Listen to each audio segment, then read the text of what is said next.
Good morning. It's Monique Blessed. I'm sitting here having my coffee and I'm just thinking. Today is January 24th, I believe, 2021. And I was thinking about all the conversations that I had over the weekend. So I was talking to a colleague and friend of mine. I call her Jazzy. And we were talking about how Black women are expected to be so strong and how it is unfair to us. Um,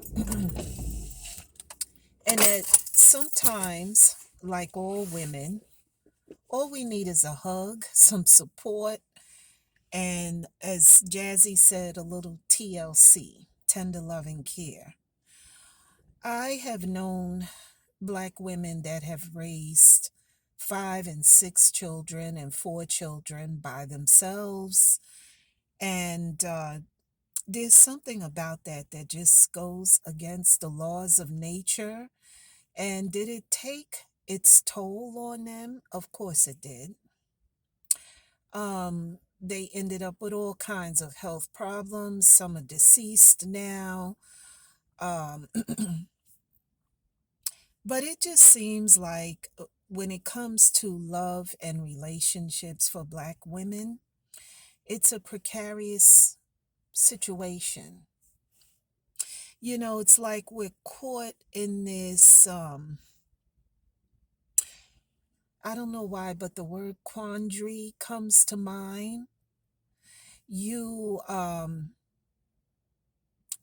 there's nothing, you're like all other groups of women, but yet you are have this stereotype of being strong and being needless, wantless, and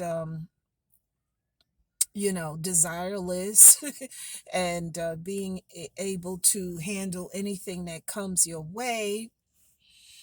Yet the education is out there, and folks are coming to the conclusion that many Black women, really, the majority of us, really had nothing to choose from within our respective communities, especially the older generations, actually, all generations.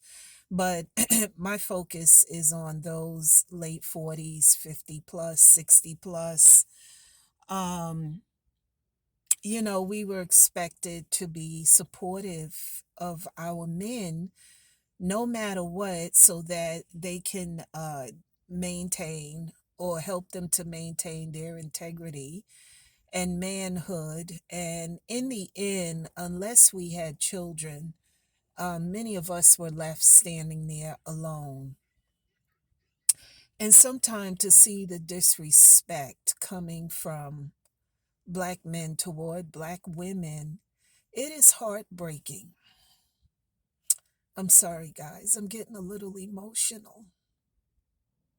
I'm actually not feeling too well today. That's why I'm sitting out here in the neighborhood, um, in my car. I will probably take the day off. But it is heartbreaking because I've known Black women that have done so much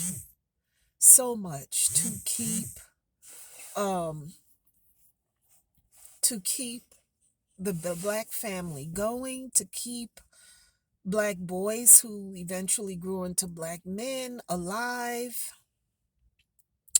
and who went without a lot for her children. And yes, you're supposed to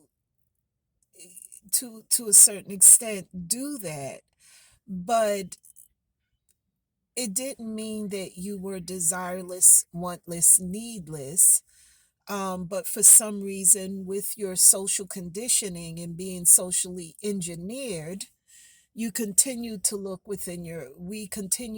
within our respective communities for the TLC and the love and attention. And well, you all know how that went. And over the years, I've seen it getting worse and worse and worse.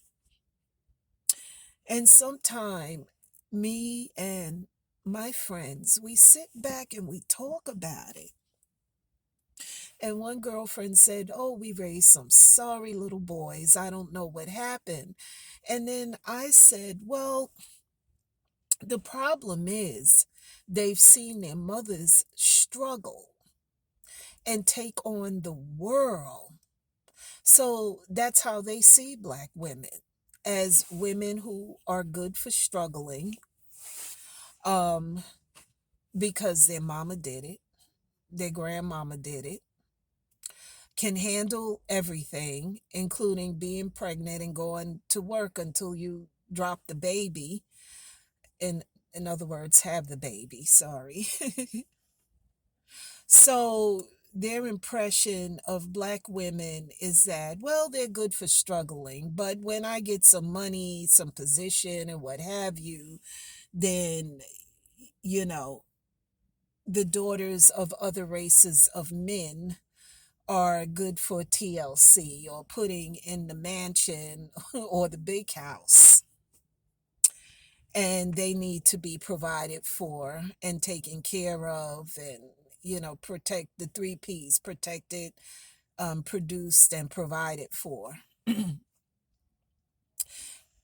sometimes it is so hurtful. And I wonder how the world sees Black men and Black women, because it's on social media, it's everywhere.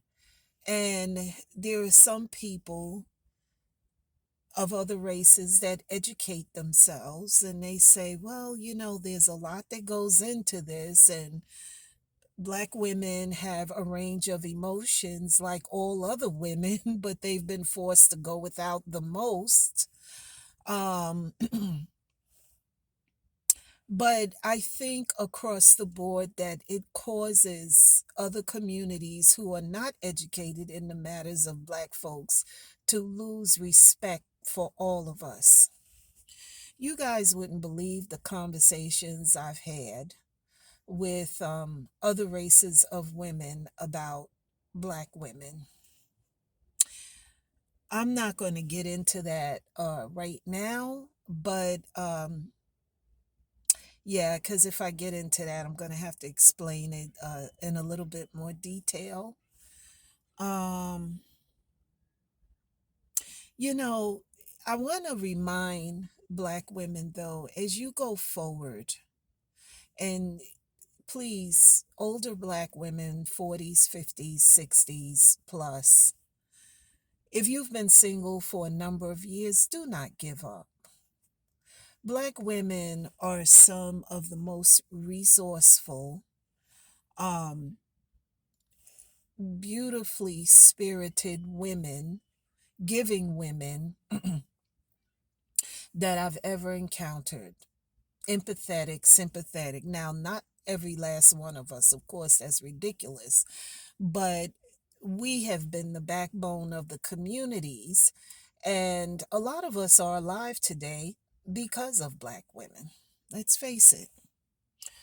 Um, but I just want to remind you, as you go forward and you date many other races of men. Let me take a sip of my coffee. I love coffee, guys. Remember to vet all men, please. Don't give any man a pass because he is of another race, because some white men know what's going on out here, and some of them get in it to take advantage of the situation.